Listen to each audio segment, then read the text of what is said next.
we in this community tend to get attracted to certain frames. We don't consider the political frame in the organization. We tend to sometimes imagine teams as if they were architecture. We don't think of the community frame as our team. We think about it as someone the other day was saying, well, all engineers just want to be left alone. That's why we need standard interfaces to the particular teams. They were making a lot of assumptions around the belief systems of the people that we're in. So the one thing that we can all probably do is challenge ourselves into those different frames, to go outside of those frames to create that shared language or those beliefs.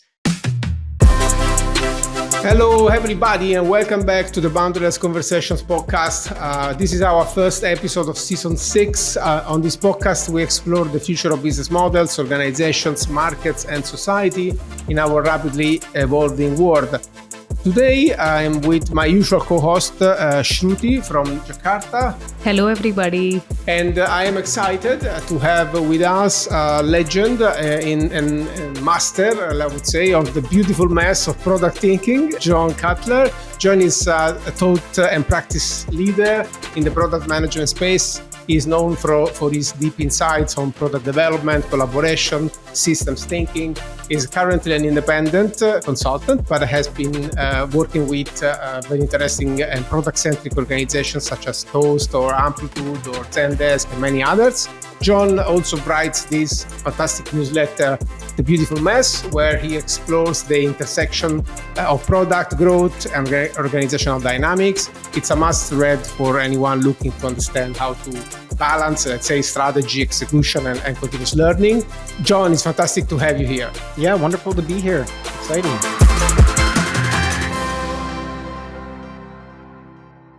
So, John, as a conversation starter, let's say, I would like to ask you a question that can be complicated, but maybe we can give it a first stab and then explore the directions. So let's say that an entrepreneur comes to you with an established business, maybe several products or many people, and tells you that she's not coping with the complexity and needs some help in understanding how functions, teams, capabilities should be organized. What else should she start from, like rethinking the organization? I guess it's a condition and a question that many of our listeners had found themselves into. So what would you say and where would you start? Wow, I love this question. I tend to start with asking them about, not directly, their belief system. So what I mean is the most important thing is that I understand, do they tend more on an individualistic kind of view? Do they believe strongly in meritocracies, for example? Do they believe that politics exist, are implicit or explicit in their organization? How do they feel? It's related to meritocracy. How do they feel about skill? Why them? Do they feel they're the chosen one? That's why the leader is there. How do they even talk about systems? I think that the complexity community, for example, often takes a very elitist view, and they describe the world as if they can see the world and everyone else is either not able to see it or can see it. And so there's a lot of what I would call naturalistic leaders who don't think too much about it. They go home, they have fun on the weekends with their family, they go and ride their bicycle, they don't read books, they're not listening to this podcast, unfortunately, or my podcast, or reading The Beautiful Mess. They just don't care about it. But they're fairly naturalistic in the sense that they appreciate things. They might use different words. They might use words like culture or other things like that to understand it. So the first thing I'm trying to do there is just even understand what vocabulary or what language we could use to make progress in the discussion. The reason why I mention that is that, for example, the stereotypical enterprise architect who comes in and says, well, you've got capabilities and you got this and you've got this and you've got this and you've got this. Yeah. Is presenting a language and depending on the leader, the leader looks at them and says, my belief system says I just need to hire smart people and get out of the way. I don't understand why you're coming to me with all these words. I don't need all these words. Talk to me in words that I understand. So I think that's the first question, is to understand their system of beliefs, and then the people around them or the people who are advising them or that team of people. I think that I've noticed, and it's probably an Achilles heel or a weakness of mine, is that even till a couple of years ago, I just sort of assumed there was some sort of one language. Example I use often is reducing work in progress. I would come in and say, logically, because of queuing theory, you must understand that if you did less work at once, you'd get better results. Obviously, it's mathematical. You see, you're an engineer, even if I'd be talking to an engineer. And they'd say to me, well, what's wrong with people having more work than they can possibly do? That's life. I don't understand why you're so stressed out about this crazy work in progress thing. Anyway, so I'll pause there for a second. I have many, many more directions, but I just want to give you the first thing that I'm going to talk about is understand their perspectives on systems and people and society so that I can find a language that we can even start talking about. Right. This makes me think of a couple of things. So first of all, the impact that leaders and sources and creators, originators, founders, we are being, the past week was the week of the founder mode essay. So everybody is talking about that. But, first thing is the radical impact that a founder's belief system has on the product.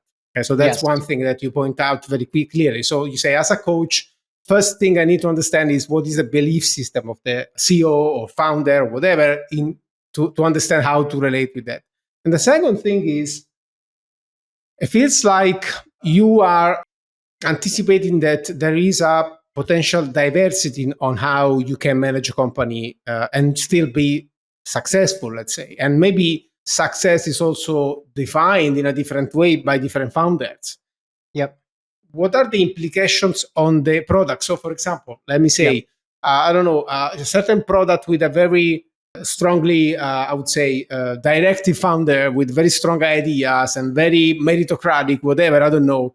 On the other hand, you have a founder which is a bit more open to diversity of ideas and experimentation. You end up with really different organizations and products. Am I right? Yeah, that's a wonderful way to put it. And I think that we don't want to over-index on startups and that because, you could argue that those models, the founder, I think it was Mintzberg or someone, he calls it the personal organization or something, where these are situations where the belief system of the founders or founder CEO have a huge impact. There's very basic, you mentioned what impact might it have, right? And so let's just come up with a very classic example.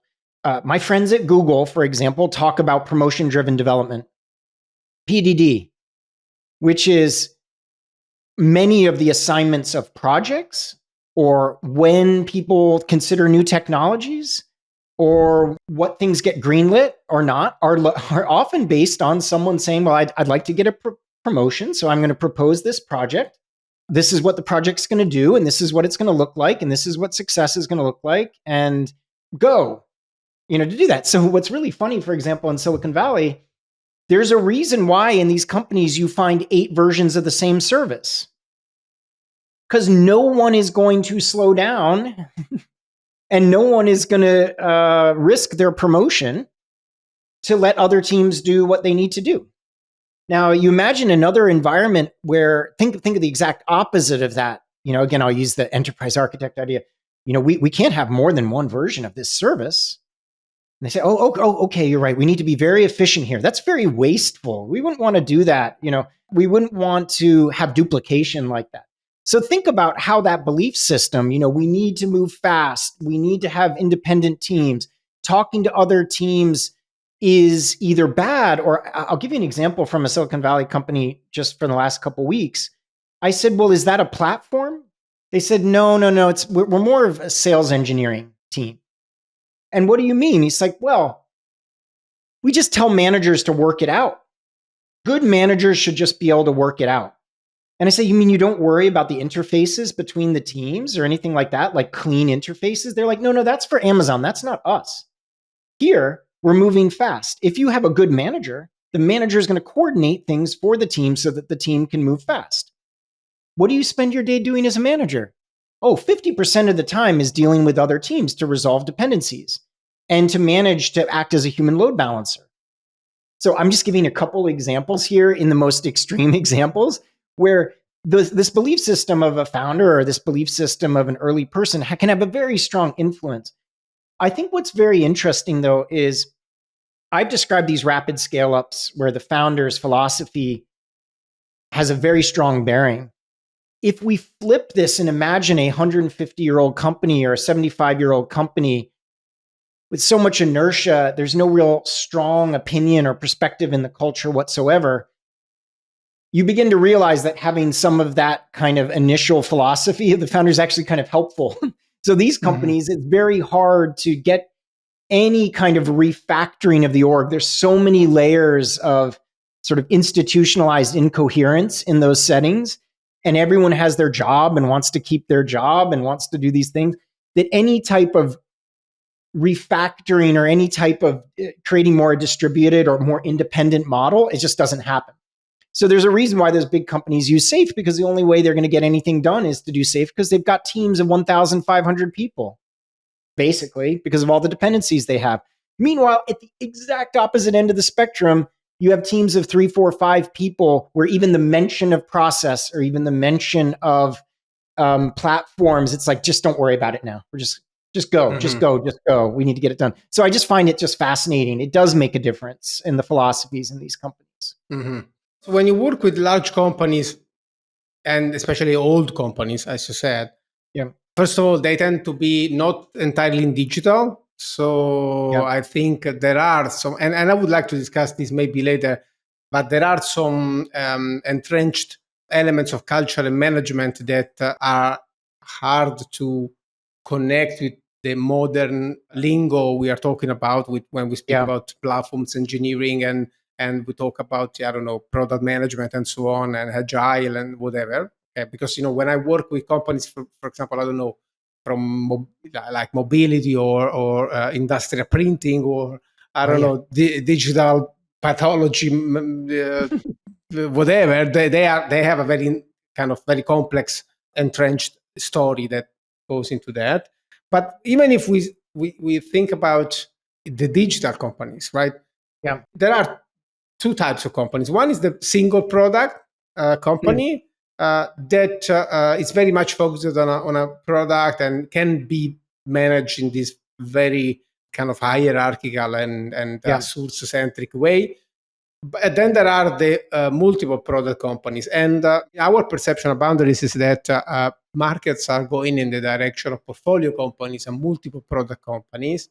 Let's focus for a moment in companies that are reasonably digital, reasonably modern, multiple products, portfolio companies growing, trying to find new ways to monetize and increase their ARPU and whatever. So my question for you is, to what extent can you really work in this mess without processualizing, making interface, or I don't know, maybe standardizing? Because, I mean, in general, the question of reaching agreements and finding standards and modularizing has been very high in our interest, rather, I would say, for ages now. But it's really important to understand that finding an agreement is complex. So in your experience, what are the minimum trade-offs that companies really need to have on their desk, to reduce the otherwise uncontrollable complexity and messiness of the work they're doing? Okay, this is so fascinating because let's go at it from two angles. So in rapid scale-up companies, the primary driver to add products is, you mentioned, like ARPU or something. Just imagine you've disrupted a sort of on-prem solution and you're going to keep expanding your product footprint to different parts of that business and that value chain and try to sell them more stuff.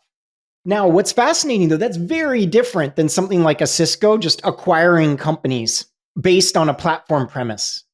One is growing into they're growing, expanding, growing, expanding, growing, expanding. Something like a Cisco, it's there, it's big.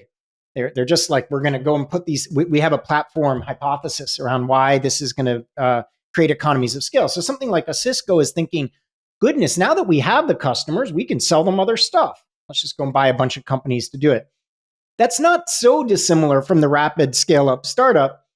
The growth intensity is different. The rate of growth, the sort of level of chaos in those particular environments. So what's happening in the scale-up space at the moment is the pendulum is swinging back towards individual products. So you saw, or at least conceptualizing it. So I worked at Zendesk. At a certain point, we had 15 products or 12. Now there's Zendesk One. That's how they package it and sell it to customers, right?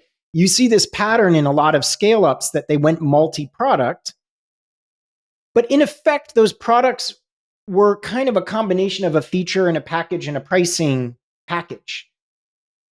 And then they realized they hit the wall. They realized they had 40 products and they're like, oh, we can't actually continue to thrive and exist efficiently as a business with this much duplication. Our customers hate it. They've shipped the org chart to customers. Now customers don't even know what product they're buying. Oh my goodness, of this one or that one, or we've got all these different things. And so the pendulum is swinging back towards at least conceptualizing. So you're seeing companies go from the GM or general manager model, which was popular during rapid growth. You're seeing it switch back to more functional organizations or more sort of centralized ideas to do things. And I just, first of all, I think it's funny that it's the same multi-product motion, but in a very different context. One, a very stable existing company, not growing very quickly, buying a lot of companies to sell their different products. The other one is a company still growing 10, 20, 30, 40, 50%, 80% year over year, offering different products. So I think what's important for people to think about is, and I notice this in a lot of the discussions of whether it's team topologies or the org design discussions I hear, is rate of growth of the company at the moment. Mm-hmm. Because a lot of this discussion is coming from large legacy companies where they're growing very slowly. And so a lot of these ideas of these like clear interfaces and why don't we do it this way and we'll have all this modularity and do these things are in environments where they're essentially kind of you're going to a company that's not growing a lot. And if you bang your head enough against enough sticky notes in Miro, you're going to understand their domain model. You're going to understand how these parts fit together. You're going to draw beautiful lines across it and say, this is this value stream and that's value stream and this is this value stream. And it's going to be amazing. We're going to just refactor it. It's going to be great. That's very, very different from a situation where things are at very different stages of maybe a Wardley maturity phase, where a lot of stuff is emergent. There's a lot of condensing of products. To get anything done, sometimes you need to launch little speedboats, but you need to take the speedboat back into the main product. You have 8 versions of the same service. At some point, the company has to decide to take those 8 versions because they needed that to move fast. They were not going to move fast enough if they had one version of the API. They needed 8 versions and they were fine with the chaos. But now the challenge in my space, this rapid scale-up space, is these companies don't actually have the platform muscle. Unless Amazon's 30 years old or plus, right? So, okay, they have that. But a 10-year-old, 15-year-old rapid scale-up tech company that everyone sort of says, oh my God, these are amazing products. They don't know how to do this yet. Like they do intellectually, but they've not had to do it at this rate of growth and scale. The idea of slowing down to speed up or condensing the 8 services into one, it's new. So I don't know if that's interesting to the listeners. It's like the rate of growth is just an important factor in all these models that we use. And often we don't include that in the models that we use. So what I perceive is that there is a phase in a company, the growth phase. According to what I understand from your conversation, you're telling us these companies don't care about standardization, modularization, optimization, and processes and value flows and so on, just because everybody's busy in growing and creating. Yeah? And maybe also because this fast pace of growth doesn't put any pressure on efficiency. Until the last year. Then it definitely put pressure on efficiency. But yeah, exactly as you're saying. Perfect summary. Yeah. And at some point, the growth plateaus, that's where you start to consider efficiencies, because your margins, of course, because when the growth is plateauing, is also because your competition is catching up, you are more mature. And so you need to be more efficient and possibly maybe, again, you also mentioned Wordley, and I think this is interesting to connect. So when the company gets to that level and maybe you start modularizing the interfaces, and of course your organization needs to catch up with that. So you start to maybe put things in the right place and wrap P&L around the right capabilities and so on. this provides the interfaces for the next generation of growth. So at that Right. point, maybe your leadership really needs to show up and say, how is the ecosystem using our services, and so that we can build the new. That's Yeah. probably the challenge that you have at that point. Yeah. And the reason why I mention this though is it's not like platform. I was a search product manager at Zendesk, for example. So search, some kind of, we had 15 use cases across the company of people using search, ranging from searching for tickets, like by number, ticket 12755. That's one search problem, a simplest search problem. The other search problem is, by arcane ideas, show me other tickets related to this so I can find a solution. Those are vastly different problems. And so one of the interesting parts there is, and I think this example, it's a very simple example, but hopefully it's helpful to people, is the sort of genesis stage for some of the service offerings that we had definitely required my team to get out of platform mindset and go and get really close to customers, get close to domain experts. We knew the domain of search and what could be done with data science and search, but we weren't out there with those teams that were going and doing, making the new chat interface, or who knew a lot about other domain things. So we're only a team of 6 to 8 people. And in that emergent stage, we had a whole portfolio of bets. We had a portfolio of 15 use cases with very different characteristics, ranging from searching for number strings all the way to like semantic search and to things like that.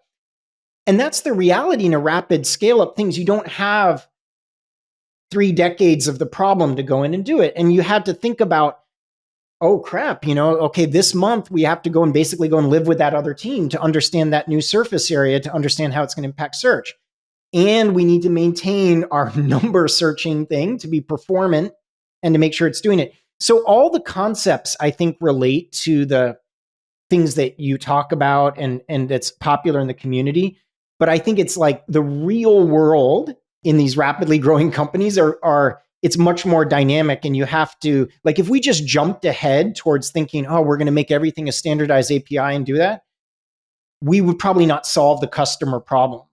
So we had to do things that don't scale. We had to perform almost as, to use the team topology things, at any given point, we were a platform team, enabling team, a complicated subsystem team, and not a value stream team. We were 3 of the team types in team topologies with 7 people. Right. So that's early, that we're very, very far away from a nice P&L. We've got 10 to 20 people. We've got this. Leave us alone, submit our tickets, everything cognitive load. No, none of that. Everything was through the roof because it was early. And so I think that's just an interesting, hopefully that story helps. It can feel real. Definitely, yeah. I see that, like you said, right, like the whole, let's say, shift from growth is happening slowly towards efficiency. Maybe that path is still a long way to go, but there is a necessity to sort of strike that balance between how maybe legacy incumbents are trying to modernize versus digital companies are, let's say, trying to potentially create standardized practices and so on. And within this, there is a complexity of multi-product, some which are traditional products, some which are new, and so on. So how can companies create that balance and the need for autonomy, especially from a perspective of how new entrepreneurship for product teams are being developed? And is there therefore an alignment required for their broader portfolio of products? There's a difference between pricing and packaging and a product. So just because the marketing team or someone decides to add a price point to it, the problem in my world is everything has suddenly become a product. Everything is not a product. Just because you have 6 people or 8 people thinking about something does not make it a product. And yet I kind of feel bad because my community, Marty K, all these people are telling the rest of the world, product this, product that, product everything. It's not a product. The customers don't think of it as a product. Out in the world don't think of it as a product. Just because you slap a SKU on something doesn't make it a product. The people out in the world want to solve their day-to-day problems. What's happening now is fascinating because I mentioned, for example, event storming or DDD or any of this stuff in the rapid scale-up world. They look at me like I'm crazy. They think, what is this stuff? I say to the UX person, look, it's almost like a journey. It is. Wow. That's amazing. Engineers are thinking about that. I'm like, yeah, they use that to architect systems that you can do that. These are people who've only worked at like Meta and worked at places their whole life. They look at these things and they think like, oh my God, this is a whole other world to do these things. But that's because they're in a world where, they've just drawn the primary organizing principle is speed and growth and selling new stuff. So anyway, back to the actionable thing to do is you have to redefine and be honest with yourself about what is a product and what perspective you're taking on a product. And I think that increasingly in my world of business to business software as a service, although they're not saying it, they are acknowledging that it's much more of an ecosystem. The whole company is the product. The whole company is the product that helps customers achieve their business goals and do different things with it. We're not saying that yet. We're still using this kind of Kagan language and we're using all these types of things. But realistically, you start to see an acknowledgement from my world that that's true. And I don't know if this is helpful, but so then let's get to the other side, these sort of big, large digital companies, these pseudo digital companies realizing all these types of things. I think right now, the main value of the product-centric language to them is connecting out with customers out in the world. Remember my Zendesk example, like, are we connecting with the team that's connecting with the team to make sure that we can impact people out in the world? Like that's the language that you're trying to encourage. And I think that this is probably what these big companies need at the moment. I think the reason why the enterprise architects and the tech side of the house is scrambling at the moment is like, oh my God, how are we going to make this happen? How are we going to we were architected as a centralized IT team. And now they're saying we need to be able to move fast and get out into the world. And so the language is very compelling. It's the language we need right now at the moment. However, I think what's going to emerge in the next couple of years, and if I didn't answer your question more practically, we can go there back again. You can just say, be more practical. I think what we're going to see in the next couple of years, in the next sort of 5 to 10 years or 2 to 10 years, is almost a convergence of this language. Like the traditions are going to come together in a more sensible way that captures the learnings from these complex environments and applying those to these rapid scale-up companies, and then capturing the essence of the product stuff without creating almost like a cult of product stuff for the other side. And so that's my hope for the next 5 to 10 years, that we're going to get a common language of this, but I don't know if that will help. This is interesting, right? Like I was in a webinar earlier where we discussed the topic of how leadership itself as a word these days has, let's say, a negative connotation, right? So with that being said, like how do you think, let's say, over-indexing or the current language that we have on product affects the overall, let's say, cohesiveness of a user's experience? Yeah, and this happens in my world too. In this rapid scale-up world, they're shipping the org chart, and they never believed that the support experience was part of the experience. They never understood. To put it in context, when I was at Toast does a point of sale system for restaurants. Only in the last year, 2 or 3, were they imagining, do they have a product manager of the support experience, VP of, so applying design thinking, data engineering skills to the problem of what is it like to have a positive support experience. Now, think how funny that is. You take any big brand, IKEA or whatever, they've been thinking about the support experience for the last 15 years. In that particular thing, because it's just part of how they had to work. They have service designers. They have everyone trying to understand this particular experience. What didn't they have? For them to make any change in any technology system takes a year. So that to me is the sort of more actionable way of describing how it's coming together in a very clear terms. It's like these companies, these rapid scale-ups, believe that technology would solve anything and that humans don't exist.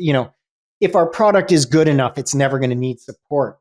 Or if we want to ship something crappy now, support will deal with it, and then we'll improve the product, and then they won't have to deal with it anymore. All these economy of scale assumption that was software as a service, it's unlimited, zero cogs once you've built this beautiful. That hypothesis has been proven false. the dream of software as a service, it turns out that you need to keep competing with people. You need to add complexity to your company. The dream of SaaS that you build once and then you never need to build it again. Oops, that didn't work out so much, right? On that side. However, that kind of product thinking, there's a company in Europe called They Do, and they're like a journey management software. But a lot of these modern companies are buying that software because it encourages them to think of these journeys as a product, technology, data, and things. So I think that that's in a very clear way, that's how the disciplines start to come together in an interesting way here as we do this. Mm-hmm. The question I had in the background was, so if I don't over-organize to avoid to ship the organization, what is the alternative approach? So do I perceive it right that you start from the experiences, the customer experiences? And I think that's the only way you can start, really. I mean, if you're not thinking about your customers and their needs and what they're doing and delivering on all those things somehow, all bets are off, right? So that kind of starts with the first element of the one very, very interesting thing about what you said that we don't talk enough about in this business is what is just generally the idea of scaffolding. Strategy and structure will never be in alignment if you are growing. If you've been around for 30 years and aren't growing, it might not be in alignment, but it's a much more complicated problem to align strategy and structure. Strategy is not moving. Structure is what it is. You will just align those two things because nothing's changing. But if you think about in any period where strategy and structure are always out of alignment, the question then I think that we don't talk about enough is how do we create the scaffolding to continue to deliver quality customer experiences while managing the emergence of where the direction of the architecture is going and these things. So this is what bothers me on LinkedIn. Everyone will say, if we just had a strategy, everything would be fine. Oh, really? If you could predict your customer lifetime value for all your customers, you'd be a telephone company. Do you want to be a telephone company? No. Right. Okay, so your strategy next year will be different, right? Because you're growing, things are changing, you're in a dynamic environment. We just need a strategy. You mean like this? Yes, if we could just have that, everything would be fine. Enterprise architect, that's great. The domain's great. Okay, well, I've got these things. It's so amazing. This is good. But if it's not changing in a year, you're in a very static environment to do those things. And so the point about the scaffolding part that I bring up is, I think the very, very important question is, how do we create coherence in a perpetually incoherent or out of alignment situation so that we can move forward, so we can nudge things into the direction that they need to go without kind of forcing it? And I know that sounds very theoretical, but in a very practical way, we are going to ship our org chart whether we like it or not. However, our org chart's not going to be perfect.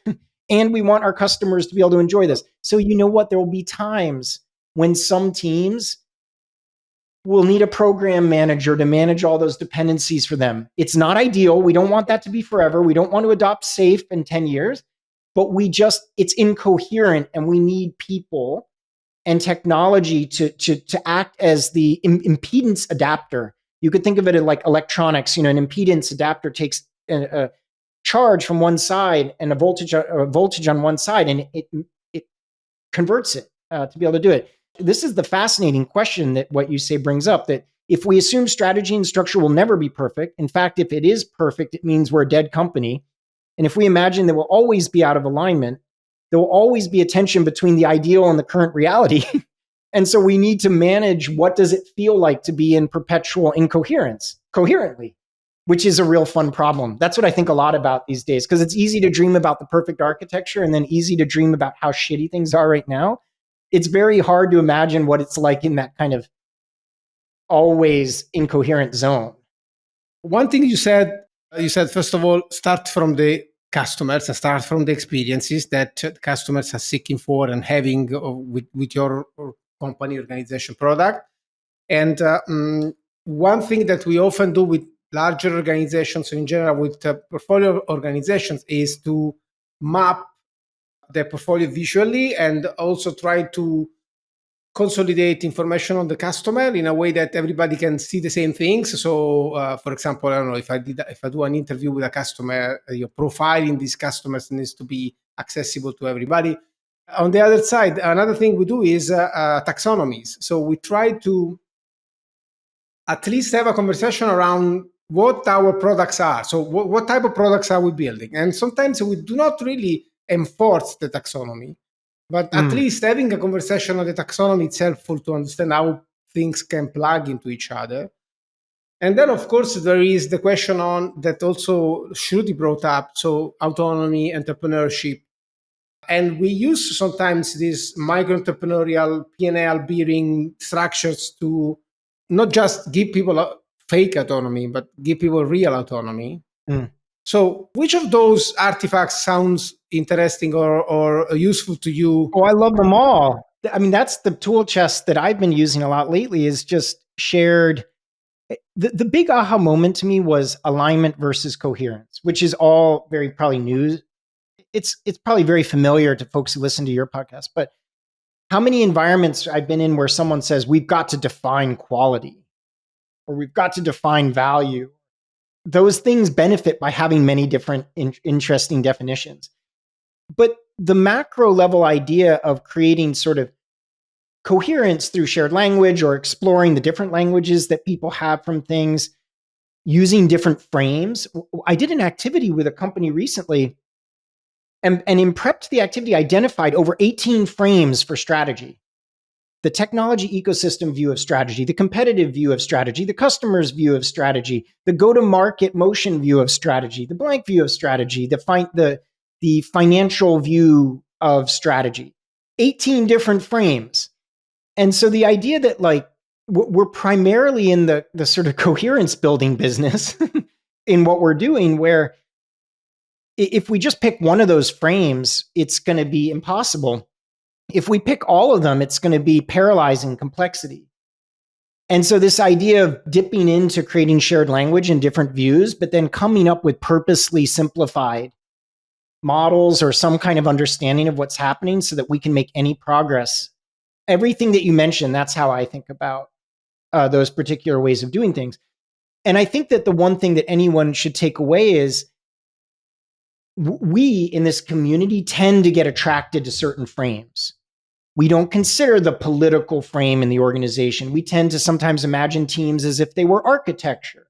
We don't think of the community frame as our team. We think about it as someone the other day was saying, well, all engineers just want to be left alone. That's why we need standard interfaces to the particular teams. They were making a lot of assumptions around the belief systems of the people that we're in. So the one thing that we can all probably do is challenge ourselves into those different frames, to go outside of those frames to create that shared language or those beliefs. But anyway, yeah, in general, those are the techniques that I use. The thing that I have understood is we're rare in the grand scheme of things. Like the people in this community and the complexity community and the architecture community we're naturally drawn. I could go 6 hours. I said this to someone the other day. I could spend 6 to 8 hours starting with a blank whiteboard and just be patient enough in that room and take each of those 18 frames and go down that road. You're probably exactly the same. And the listeners are exactly the same. But it's also our job not to be elitist about our frames. And I'll give you a very specific example. I was talking to someone who's in the complexity community. And they said, well, strategy emerges, you see. We shouldn't have a clear end state of the thing. Therefore, I'm going to go and interview all the people and collect all the stories to create coherence in the company. Okay, that sounds interesting. So you're going to collect the stories, and that's good. Then they kept saying, but strategy is we can't know our strategy. It needs to emerge. And I said to them, well, what's going to happen when you talk to someone in the company who is a human being who wants to have a clear vision for the future? Are you going to say they're wrong? Or are you going to be able to step back from your own view of this like this emergent strategy, this and that? So what you find is that in our community, we privilege certain beliefs. And then we expect people to go down the rabbit holes that we create and the views that we create. And then we get somehow angry at them when they don't stick with it for 10 hours. So we also need to be in the simplicity business. I hate to say that. I feel terrible saying that. Like it makes me lose sleep. I don't want to be in the simplicity business. But we need to come back from going down these rabbit holes and then create accessible models. We can't keep the complexity of all these things in our head. And I think that that's untapped for us. I think that these types of our job in that I think is unexplored. I don't know if you share the same perspective, but it's something that I've been noticing a lot. Of course, accepting the reality of a complex organization, okay, Yeah. and of a complex world, okay, also deals with a different approach to accountability and managing organizations. So, you cannot have a complexity friendly mindset as an entrepreneur and then think that you can manage and, create an organization where everybody's safe, nobody has risks, everybody can just execute on the plan.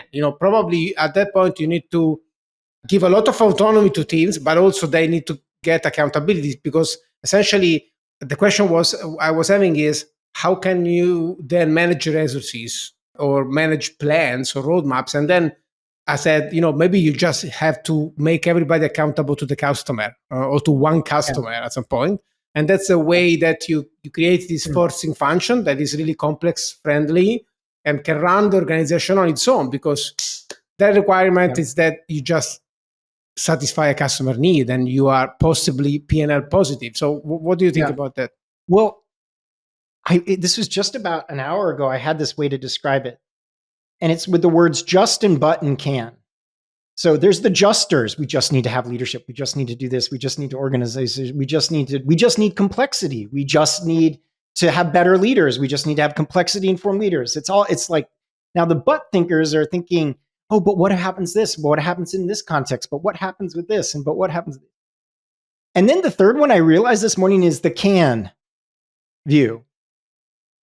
We can't oversimplify the world. And then at the same time, we can't drown in the complexity of the world. What can we do? What can we do to move this forward? So I think that realistically, when I'm thinking about it, probably similar to your thinking, I'm imagining there is it's not Agile tends to focus on 7 people, and that's a feature, not a bug. And then, all these scaling frameworks focus on thousands of people. And we realize that that's not just one group of people. But I do think that the concept putting forward of there's some boundary, probably 20 to 50 people, especially if they're working remote. And it's probably it's probably 2 levels of hierarchy, or 3, maybe max. Because that's the most that everyone can know the people and keep some semblance of the changing realities on the ground. If you go to 5 levels, by the time any problem on the front line gets to the person at the top, you don't know about it anymore. It's just not what it is. And that to that point of P&L, like either direct P&L or some proxy that people have a fairly high degree of confidence is linked to P&L. And I think that that's probably where this all goes, that everyone is thinking about, where it's probably not a 2 pizza team. It's probably like an 8 to 12 pizza group, because if you get too specific in most environments, that's maybe the ideal, but you only get there over many years, perhaps like breaking these things down. 30 to 50, you can be entrepreneurial, you can address a customer problem, you can have a proxy that means something to the business. You're still probably going to evolve some levels of some kind of hierarchy or power for some kind of reason, and you can do helpful work. So I'm probably, maybe, if I understood your question, but I picked up on your question, was I think that that's the focusing on this sort of what is that team of teams module size, and then focusing that perhaps it's bigger once something's more stable and growing less rapidly. And it's probably smaller when it's growing a lot faster and it's a lot more emergent. And to bring up the technologies like AI and things I think that these technologies will largely maybe enable these types of groups to work. I think that's probably, and that's why I appreciate your work, that's probably the direction, big enough to do meaningful things, but small enough to still be able to hold some parts of the complexity constant to make progress, is probably where it's going, hopefully, for organizations. I was going to either way ask you on maybe to touch a little bit more about the effect of technology, right, in all of this. So be it, let's say, AI, modularity, and so on. How does this impact the journey, even in terms of how, let's say, the organization is shaping and evolving, how the role of maybe product managers is changing? So what's next in terms of the impact with regards to the organization? There is one specific use case of AI that I think is the absolute game changer. If we assumed before there is a limit to how many ways you can take a central source of truth and recontextualize it for different contexts. Very good example. If you work on a product marketing team, you are not going to have 75 personas. You're going to have 3 personas. Not because the sales team thinks that's reality, but because the actual limiter, the cognitive limiter, is 3. So you're not going to be able to train a salesperson on 75 different personas. Your most experienced salesperson will know that there's 75 personas. Even if they say it, they won't say that. They'll just, in their actions, they're always modifying their actions to do that.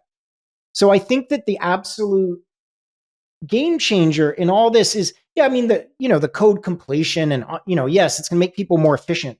But the thing that creates the huge force multiplier is actually being able to create organizations that exceed the bounds of one view of a data. So I'm not an engineer, but you have data and you have many views of the data.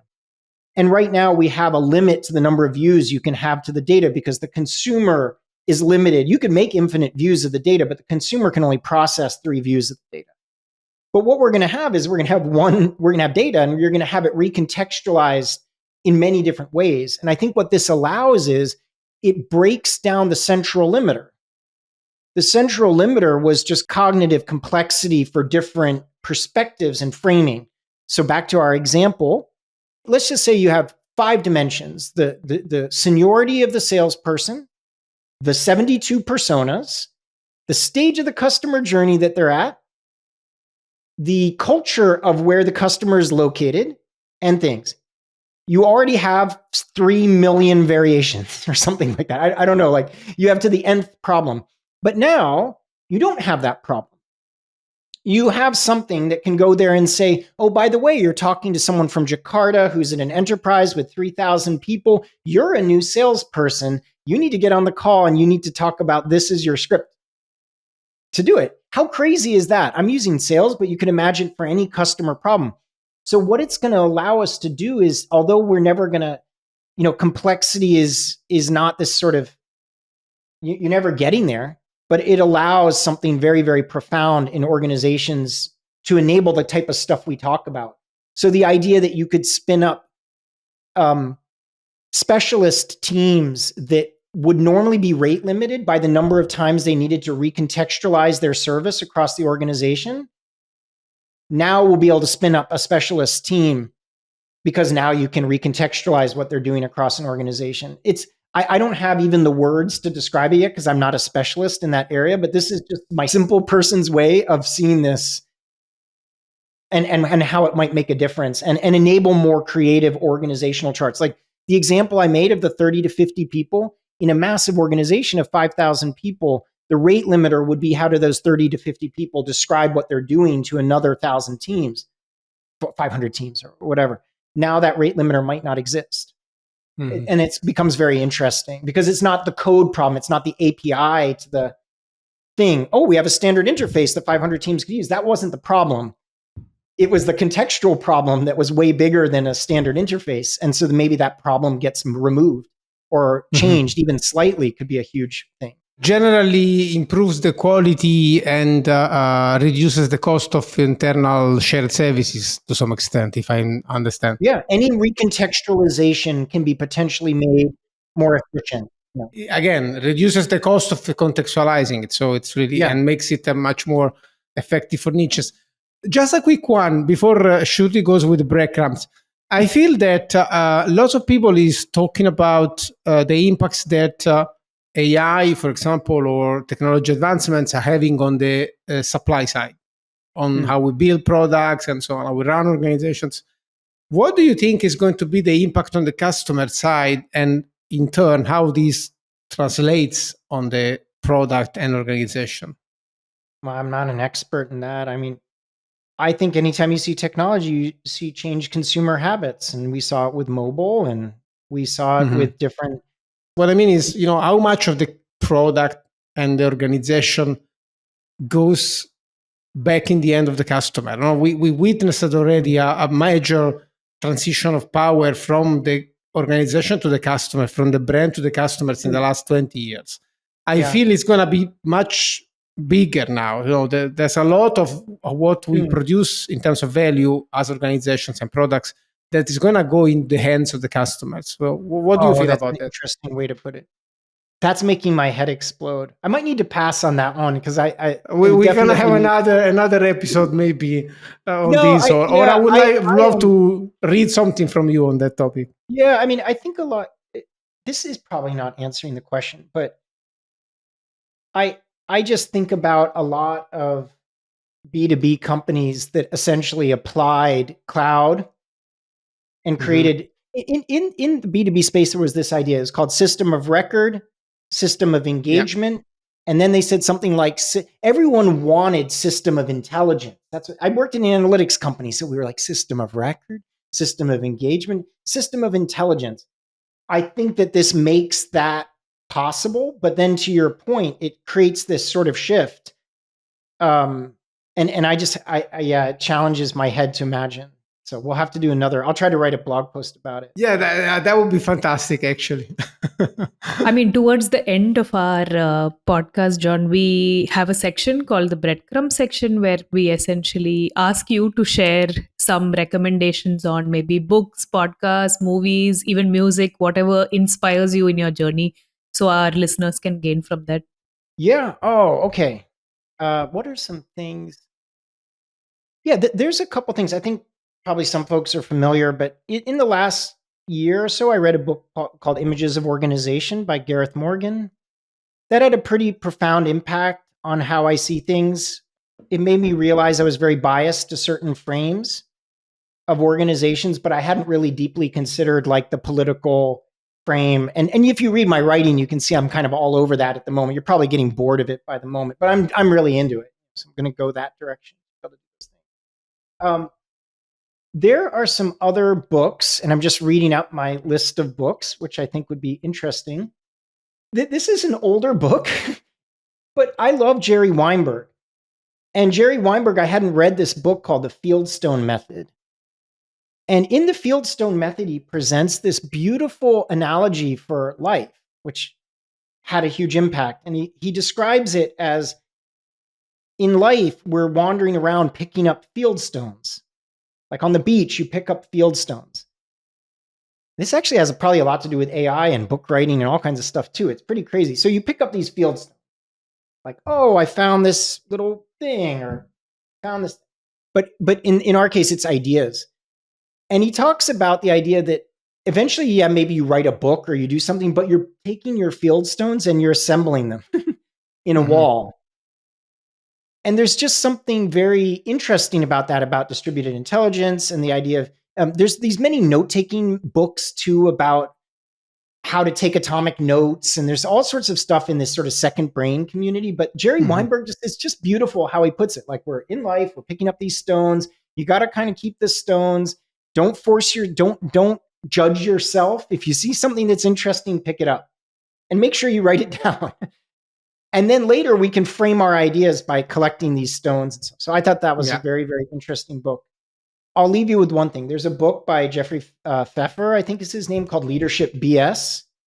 And basically Pfeffer goes through and says all the leadership industrial complex about authenticity and trust and judgment and all those things. If we did indeed value those things, our companies would look very different. I needed to read that book as a reminder. You know, we put a lot of these things out there about, he's like, if we cared about authenticity as much as we talked about it, our companies wouldn't be, it's authenticity. It's very hard to be authentic in the corporate environments that we're in. He talks about trust, and he's like, actually, we routinely, there's studies, for example, that when companies go against contracts, we think that's fine. That's fine. It's just business. It's okay that the CEO changed their mind and now we're going to do layoffs or not going to do that. That's just what happens in work. So it's like, we obviously don't care about trust very much. As we do, we lie, actually perpetually lie. All of us do. And so that was a good book because I needed that level of grounding as sort of a reminder that, again, going back to Gareth Morgan's frames, that there's more frames to the world than the sticky note frame. And so I think that's really, really important. Thank you so much, John. That was an amazing conversation. I hope you also enjoyed as much as we did. Yep, absolutely. This was so much fun. I really look forward to your upcoming post on the discussion we had on the customer power shift. But again, thank you so much for everything, and for our listeners. Of course, you will find, as usual, on our website www.boundaryless.io/podcast. You will find John's episode with all the transcripts, the notes, all the links to the interesting things that John has mentioned during the conversation. Thank you, Shruti, for your contribution as always. And for our listeners, I hope you enjoyed the first episode of the 6th season. More coming up. Until we speak again, remember to think boundaryless.